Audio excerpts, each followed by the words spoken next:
Folks, thanks for tuning in again to Day-to-Day Stockwell Day News and joining the growing number of people who are doing that.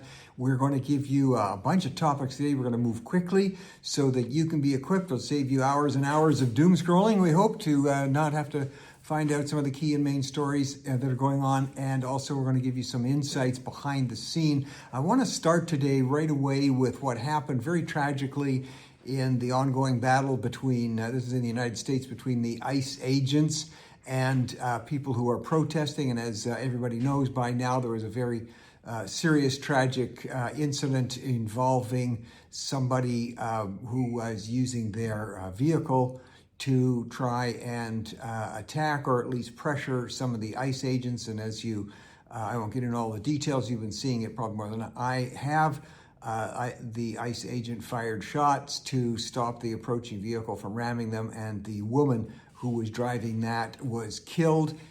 She's a mom, and a very tragic situation all around. But here's what I want to outline here. When you have public officials, and this is regardless of political persuasion, when you have public officials that appear to be condoning violence, telling people to get out on the street and stop law enforcement officers, anytime you have that, when you have duly elected people in power saying it's okay to attack or suggesting it's okay to attack law enforcement officer, that is a recipe for disaster. And we've seen some of that disaster in a civilized society, so-called, in a democracy.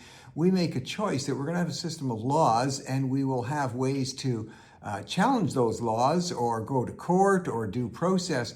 But to qualify as a civilized society, we sort of make we put a method of self-restraint on ourselves, saying, you know what, every time some officer of the law does something that we don't like, we're not going to go and attack them or tell other people to attack them. We're going to duke it out in court. So when we increasingly start to abandon that civilized so-called process, it leads to very, very volatile situations. We hope people kind of give their heads a shake on what's going on and start remembering the roots of civilization are that we approach the issue of law making through courts and other means and not on the street. In these type of situations, people always wind up tragically getting hurt or worse.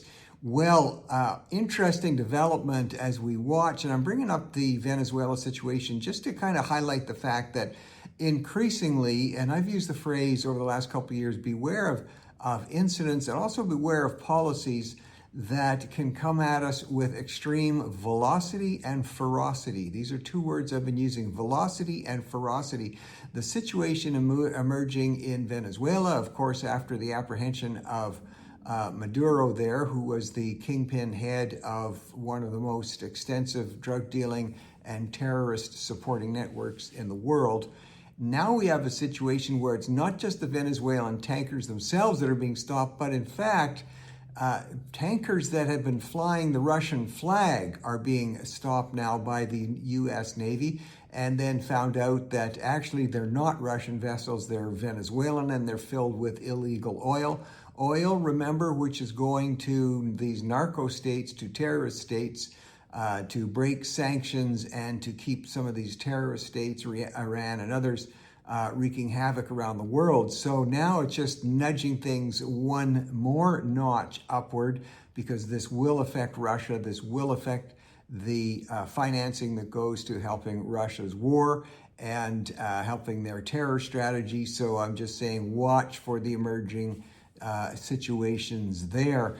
Well, the other situation that really has seemed to grab attention is this notion that the U.S. or Donald Trump is going to order the troops to swoop in on Greenland. Keep in mind, Greenland's about 30,000 people, about the size of most small towns. And it's being said that the U.S. is going to invade it. We don't actually see that right now, but it's something to note. Just go back on the history of Greenland. It's important to note this. You know, those of us who like watching the movies about the Vikings and reading about the Vikings and that, you can go all the way back to the year 985. That would be 985 AD, or in the Common Era, as some people like to call it. And you'll remember stories, I can remember them as a kid, and even Hollywood versions of Eric the Red, the great Viking. Well, he kind of settled, it was old Eric the Red that kind of settled into Greenland about 985.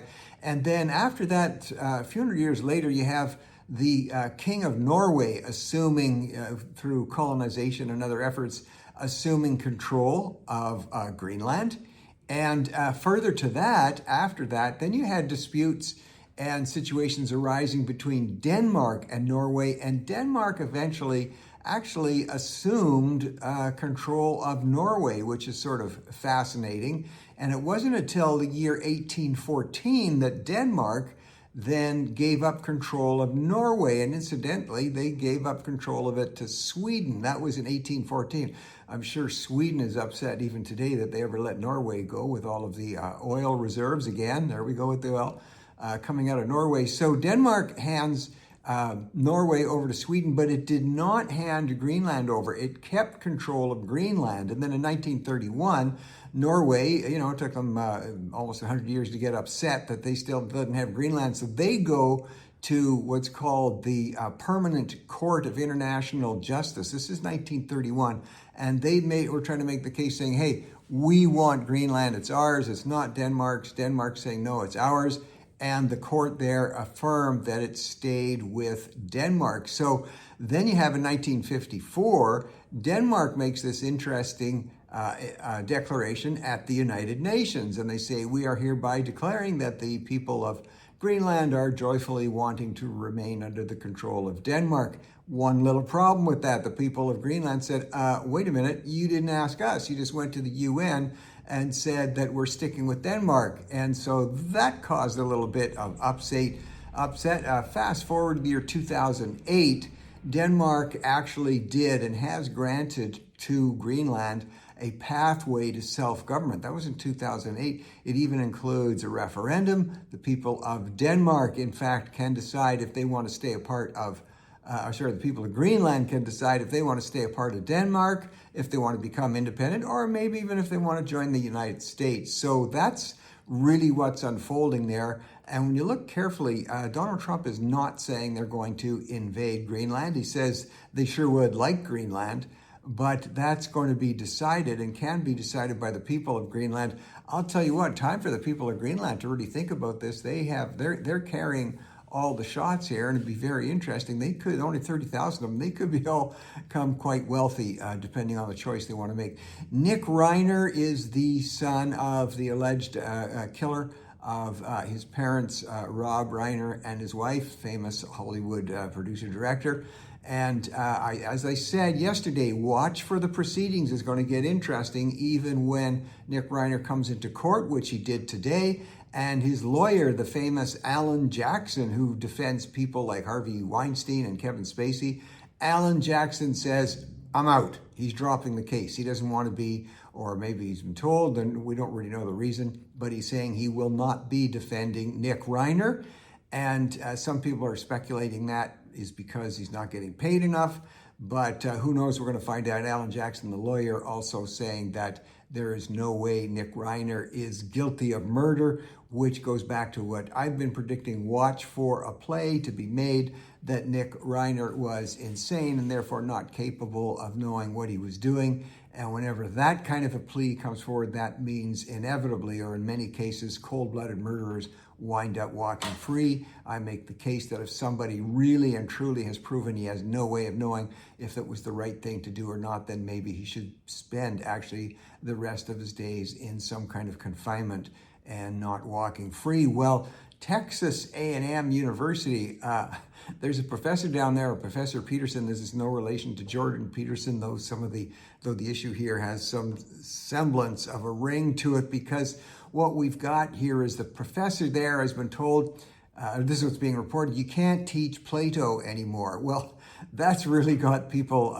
really worked up, saying you can't teach about, or the sayings about Plato from sayings 2,500 years ago. So we dig down a little deeper and we find out that Texas A&M, like a lot of universities, is starting to get the message that students and parents want to be taught the basic stuff. They don't want to be flooded with wokeism and all kinds of weird theories. And in fact, there are some of the writings of Plato, which everybody acknowledges are highly sexualized. And matter of fact, it was Plato who was 2,500 years ago making some suggestions, let's say innovative suggestions relative to things like sexuality and even gender.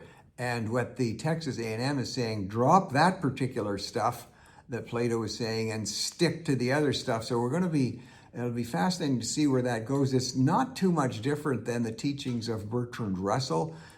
You kids who are listening, you probably haven't studied him at school, but where he comes under much criticism is the fact that Bertrand Russell, as a so-called leading intellectual back in the 20s and 30s, actually spent some time in what was emerging there as the Soviet Union and the first really far-reaching communist state. And he came back from there along with other intellectuals and saying, we've seen the future and it works. So they manifestly lied about the horrors of the Soviet Union. Now, people say, well, they only stayed in Moscow and so they didn't get to see what was going on in the rest of the empire. That could be, that's how communist empires work. They showcase one or two of their major cities, which get all the money and all the taxes while the people in the rural areas starve to death. Anyway, Bertrand Russell, not just being criticized for his lack of full honesty about the Soviet Union, but he also had certain writings back and forth with people related to what he called intergenerational love. That becomes, and is sort of becoming more and more a term these days to excuse or to make a case for even interfamily sexual relations between adults and children.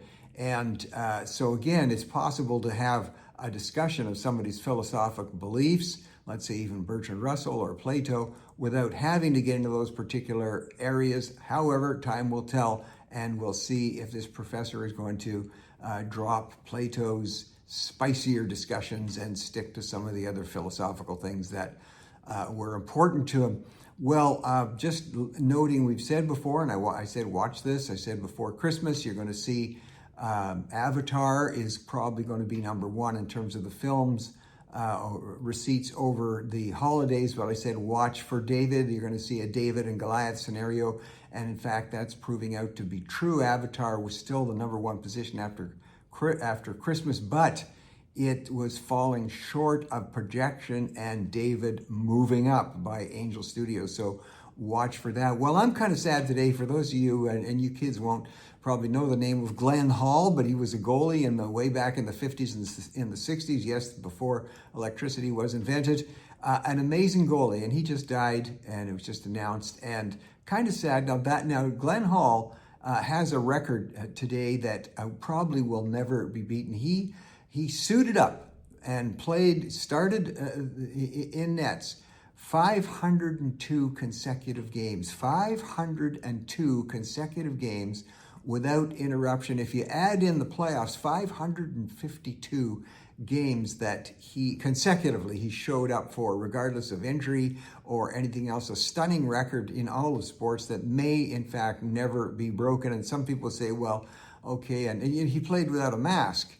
He also developed what's called the butterfly model, where the goalie will do a quick drop to his knees and do a spread formation to cover more of the net. It was Glenn Hall who really perfected that, and without a mask. And some people say, well, that was in an era before the slap shot. And I say, no, that's not true. The slap shot was coming strongly into vogue in the 50s and 60s, really promoted by, among other people, Boom Boom Geoffrion. Boom Boom Geoffrion was called that because, and playing for the Montreal Canadiens, he developed a slap shot, and when it would miss the net, it would hit the boards behind the net with such a loud noise, the fans would go boom boom. And so Boom Boom Geoffrion tested Glenn Hall many times. Glenn Hall has the scars, or had the scars to show it on his face, never wore a mask. So hats off to Glenn Hall, and a note to all our hockey fans. Thanks for tuning in, and we'll talk to you tomorrow.